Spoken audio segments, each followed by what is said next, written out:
Do you ever feel like your inner adolescent rebel is like calling out to you from the past, but you don't quite know where to put that energy anymore?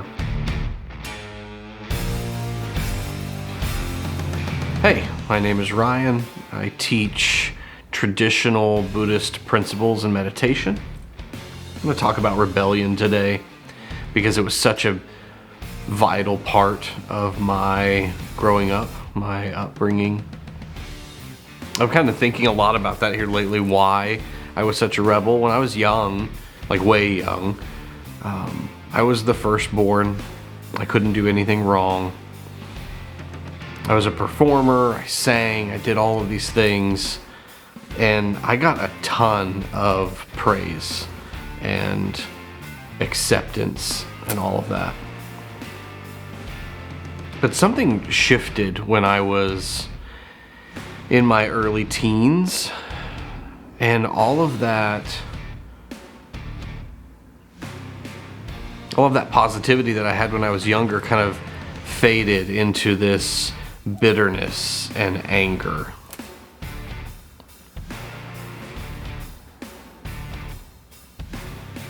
It was all kind of wrapped up into the music that I was into of that time.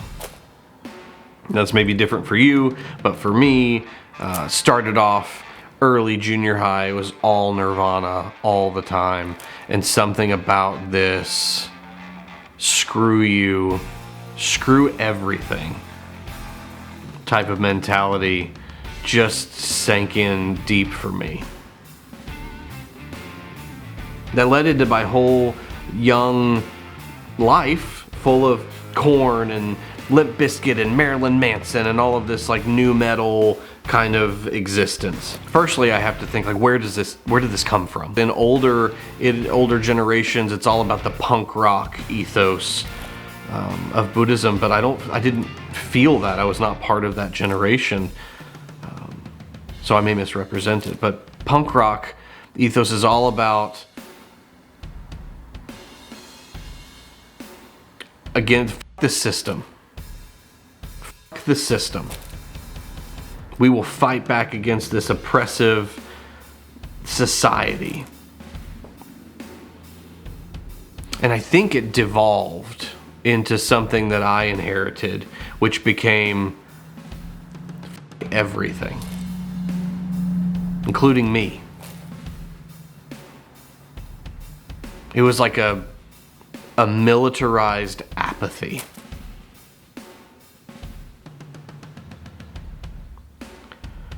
I can only surmise that my rebellion came from pressure.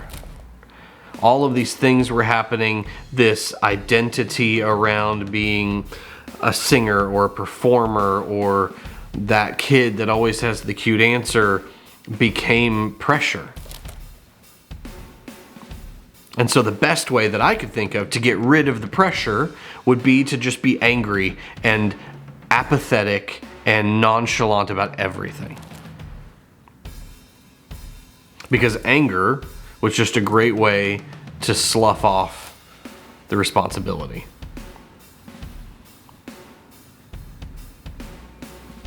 I was rebelling against what I was supposed to be. I was rebelling against what society told me I should be.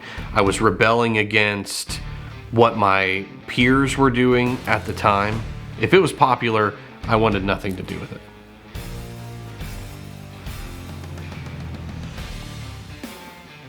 But there was also this like hint of wanting to be part of something. I always wanted to be part of something a little bit underground, a little bit, counterculture, that kind of thing. And so that's kind of been my feeling throughout my life. I'm still not the same as, modern society would say. I'm definitely not your average meditation teacher. I don't look like the hippies that came over in the 60s and free love and all of that. It's much more raw. But I think here's where I found my place. The Buddha pitched this massive rebellion against the normal responses of this body and this mind. Whereas normally we immediately cling to greed. What's going to be best for me? What's going to be the most for me? When we immediately cling to hatred. You are different. You are not the same. You are the enemy. You are other. When we immediately cling to delusion. We put our head in the sand, refuse to see things as they are. We just make up our own stories. That's the norm. And if you spend any time on the internet, you see that wholeheartedly.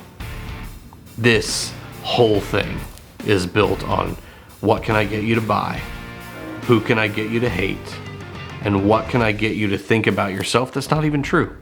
Because then it will cause you to hate others and buy more.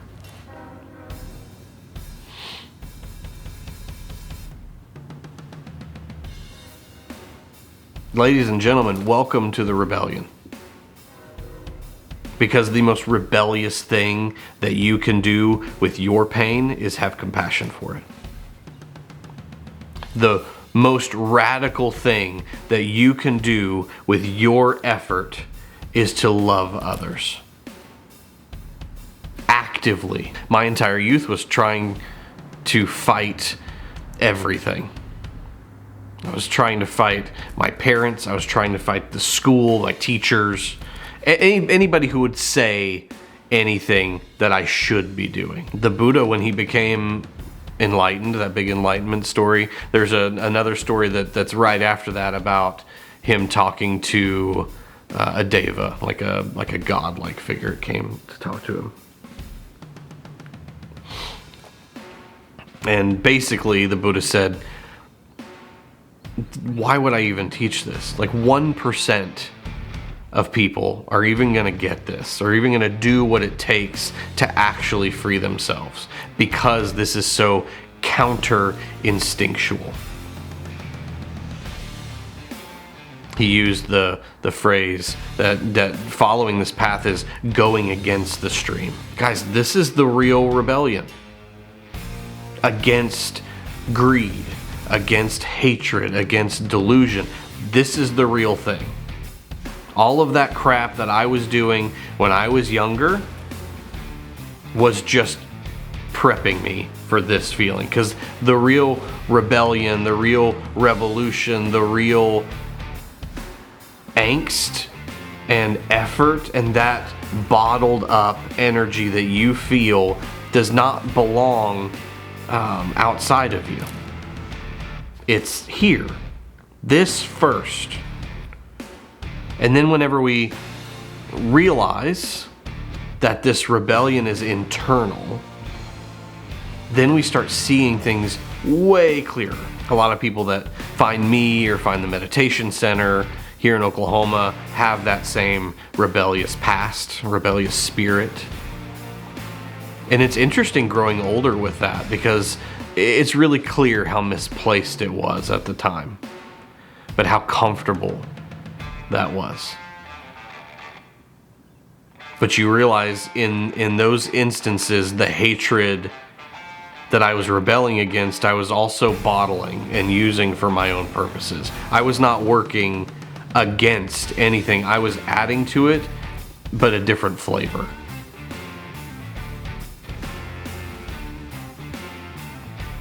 This is well known in many traditions, but apparently we don't listen. So I'll say it again. You cannot destroy hatred with hatred. You don't fight fire with fire.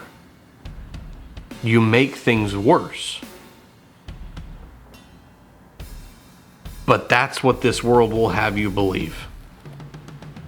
The more divided we are, the more you understand who the enemy is, the better off you'll be.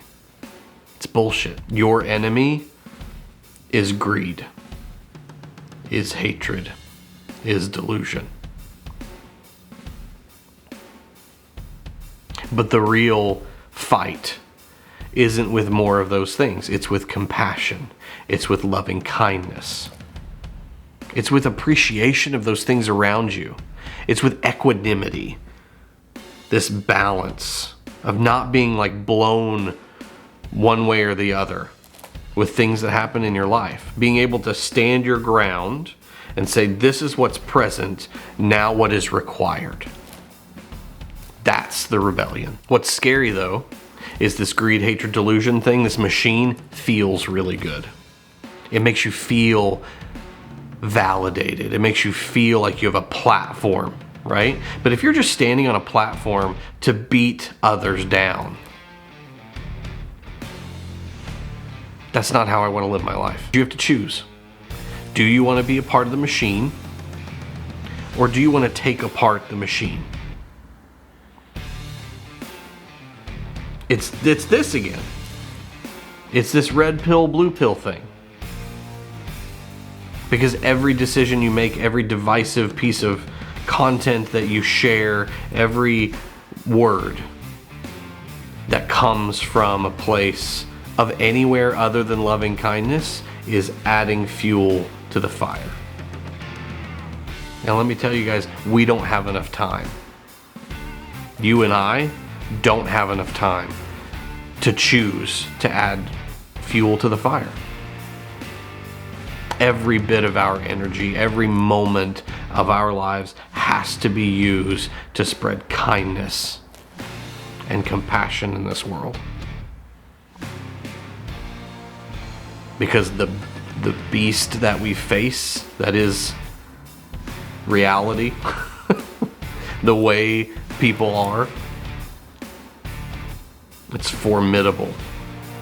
So here's the ask.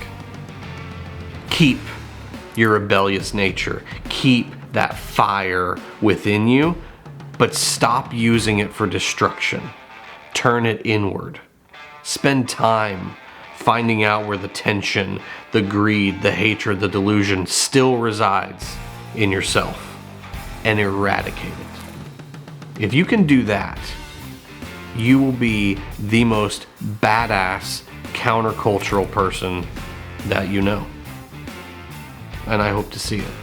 I'll see you in the next one.